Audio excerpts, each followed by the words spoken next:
बिस्मिल्लाहिर रहमानिर रहीम। आए जहां में जो नबियों के सरवर गूंजी सदाए दुनिया में घर घर आए जहां। उमर আবু জেহেল বলতে আছে, উমর যদি মুহাম্মদকে মারতে পারো আর মুহাম্মাদের মাথাটা আনতে পারো তাহলে পরে আমি আবু জেহেল আমার পক্ষ থেকে বলি, কেউ দেখ আর না দেখ আমি তোমাকে 100 উট পুরস্কার দেব।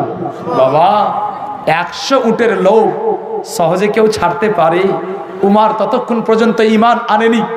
উমর কুফরিয়াতি হালাতে আছে, কুফরের হালাতে উমর বলতে আছে, আবু জেহেল চিন্তা করো না, তুমি উট রেডি রাখো, আমি কথা দিতে আছি মুহাম্মাদের মাথা কেটে এনে তোমাকে দিব। ওয়াজ তারিখ উঠান। উমর হাতে তলোয়ার নিয়ে আমার বিশ্বনবী আকা মুস্তাফা সাল্লাল্লাহু তাআলা আলাইহি সাল্লামের বাড়ির উদ্দেশ্যে যখন রওনা দিয়েছিল, রাস্তার মধ্যে একজন ব্যক্তি যার নাম হলো নাঈম বিন আব্দুল্লাহ। নাঈম বিন আব্দুল্লাহ বলতে আছেন, উমর যাবে কোথায়?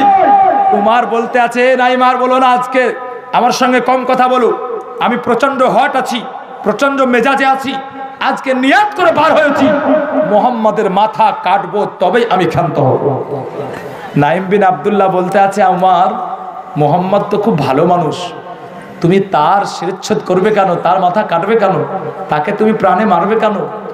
উমর বলতেছিল, এ নাঈম যদিও মুহাম্মদ এমনি ভালো, কিন্তু মুহাম্মদ নতুন দিন প্রচার করছে যার জন্য মারবো, আর তার মাথা কাটতে পারলে 100 উটও পুরস্কার পেয়ে যাব, মনে শান্তিও আসবে, এদিকে পুরস্কারও পাবো, মালামাল হয়ে যাব।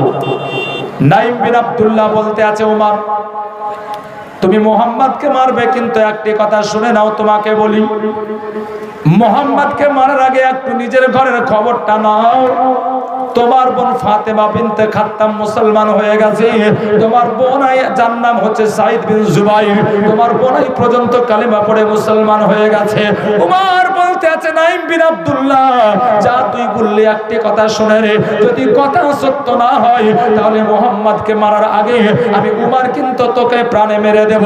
নাঈম বিন আব্দুল্লাহ বলেছিল, হে উমর আমি একটু মিথ্যে কথা বলতেছি না, যাও তুমি তোমার বোনের বাড়িতে একটু চলে যাও। এই দেখেন মুসলমান, হযরতে উমর হাতে আপনার উন্মুক্ত তলোয়ার নিয়ে যেন আপনার নিজের বোনের বাড়িতে আপনার পৌঁছে গেছেন। হযরতে উমর রাদিয়াল্লাহু তাআলা, হযরতে উমর ততক্ষণ পর্যন্ত ঈমান আনেনি বিরাদার। হযরতে উমরের বোন যার নাম হলো হযরতে ফাতেমা বিনতে খাত্তাব, হযরতে ফাতেমা বিনতে খাত্তাব আপন স্বামীকে নিয়ে নিজের ঘরে যেন আল্লাহ পাকের পবিত্র কালামে পাক তেলাওয়াত করতেছিলেন। যখন আপনার উমর ডাক দিল, হযরতে ফাতেমা বিনতে খাত্তাব চিন্তা করলো, যদি আমার ভাই উমর জানতে পারে তাহলে কিন্তু আমরা প্রাণে বাঁচবো না। ফাতেমা বিনতে খাত্তাব করলো কি বিরাদার, কালামে পাকের পবিত্র কোরআনের ওই নুসখাখানা চুপ করে আপনার লুকিয়ে দেওয়ার পরে নিজের বাড়ির দরওয়াজাটা খুললো। যখন ঘরের দরওয়াজাটা খুললো, উমর আপনার ঘরের মধ্যে প্রবেশ করলো। উমর বলতে আছে, ফাতেমা কি তেলাওয়াত করছিলে শুনতে পাচ্ছিলাম। ফাতেমা বলতে আছে, ভাই কিছুই তেলাওয়াত করতেছিলাম না, কি বলতে আছে একটু পরিষ্কার করে বলো। উমর বলতে আছে, ফাতেমা শুনলাম তুমি নাকি নতুন দিন কবুল করে নিয়েছো, অতএব তুমিও নাকি মুহাম্মাদের উম্মতি হয়ে গেছো। ফাতেমা বিনতে খাত্তাব বিরাদার নির্দ্বিধায় স্বীকার করতে আছেন, বলে হ্যাঁ ভাই হ্যাঁ, আমি নতুন দিন ইসলাম কবুল করে নিয়েছি, আমার স্বামীও নতুন দিন ইসলাম কবুল করে নিয়েছে। হযরতে উমর যখন শুনেছিল বিরাদার, উমর কিন্তু আপনার মারতে আরম্ভ করলো। হযরতে উমর আপনার মারতে আরম্ভ করলো, নিজের বোনকে আপনার মারতে মারতে আপনার রক্তাক্ত করে দিল। বোনকে মারলো, বোনাইকে মারলো, কিন্তু বিরাদার উভয় বলতে আছে, উমর যত মারবে মারো, আমরা কালিমাতে যে মজা পেয়েছি আর ওই কালামে পাকের তেলাওয়াতে যে মজা আছে, এই সাজাতে ওই মজা তুমি ছাড়াতে পারবে না। আমরা আল্লাহ পাকের কসম করে বলি, আমরা জীবন দিয়ে দিতে পারি, আমরা প্রাণ দিয়ে দেব, কিন্তু আমরা নতুন দিন ইসলাম ত্যাগ করব না। উমর যখন মারতে মারতে খাসতে গিয়েছিল মুসলমান, উমর চিন্তা করতে লাগলো, মনে রে এত মারি, মারতে মারতে তাদেরকে রক্তাক্ত করে দিলাম, কিন্তু তারা কোনো মতেই দিন ইসলাম ইসলাম ত্যাগ করতে চাই না। উমর তাই চিন্তা করলো মনের, একটু দিন ইসলাম সম্পর্কে আমাকে জানতে হবে। উমর বলতে আছে, বোন ফাতেমা তুমি কি তেলাওয়াত করছিলে একটু কি আমায় শোনাবে না? ফাতেমা বলতে আছে, ভাই উমর ওটা শোনাতে পারি, তবে শর্ত হলো একটাই, আগে গোসল করে পবিত্র হয়ে এসো। তার কারণ বিনা পবিত্রতায় ওই কালামে পাক শোনা যায় না, ওই কালামে পাক পড়া যায় না। অতএব এটা যেমন তেমন বাড়ি নাই, আল্লাহ পাকের ঐশী বাড়ি। অতএব পবিত্র কালামে পাক তোমাকে শোনাবো, তবে শর্ত হলো একটাই, তুমি ওয়াজু করে পবিত্র একটু ঘরের মধ্যে এসো। এই দেখেন মুসলমান, উমর আপনার গোসল করে ওয়াজু করে আপনার পবিত্র হয়ে যখন আপনার এসে বোনের কাছে বসলো, হযরত উমরের বোন হযরত ফাতেমা বিনতে খাত্তাব রাদিয়াল্লাহু তাআলা আনহা যেন মধুর সুরে আল্লাহ পাকের পবিত্র কোরআন পড়তে আরম্ভ করলেন। যখন আপনার পবিত্র কালামে পাক পড়তে আরম্ভ করলেন, ইসাব্বিহু লিল্লাহি মা ফিস সামাওয়াতি ওয়াল আরদ, বিরাদার আল্লাহ পাকের পবিত্র কোরআন শুনিয়ে দিয়েছেন উমরের কানে। আল্লাহর পবিত্র কালামে পাকের শব্দগুলো যখন গেল, উমর যখন আপনার পবিত্র কালামে পাক শুনলো, বিরাদার উমর কাঁপতে আরম্ভ করেছে।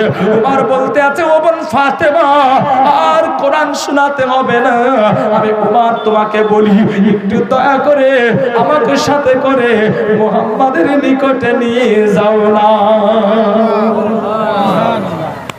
একটু মুহাম্মাদের নিকটে নিয়ে যাবে না? ফাতেমা বলেছিলেন, বলে উমর নিয়ে যেতে পারি ভাই, তবে ওয়াদা করতে হবে তুমি আমার নবীর কোনো ক্ষতি তো করবে না, তুমি আমার নবীর সঙ্গে কোনো খারাপ ব্যবহার তো করবে না। হে মুআজ্জাজ, উমর বলেছিল, বোন ফাতেমা আমি যেতে চাই, কেন? আমাকে নিয়ে গেলেই বুঝতে পারবে।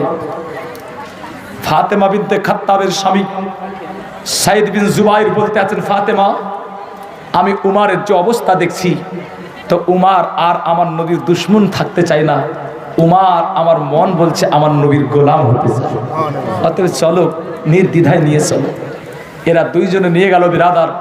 আর যখন নিয়ে যাচ্ছিল, আল্লাহ নবী সাল্লাল্লাহু তাআলা আলাইহি সাল্লামকে একজন সাহাবী বলতে আছেন, ইয়া রাসূলুল্লাহ উমর আসছে হাতে তলোয়ার, যে উমরকে দেখে মক্কার মানুষ ভয় করত।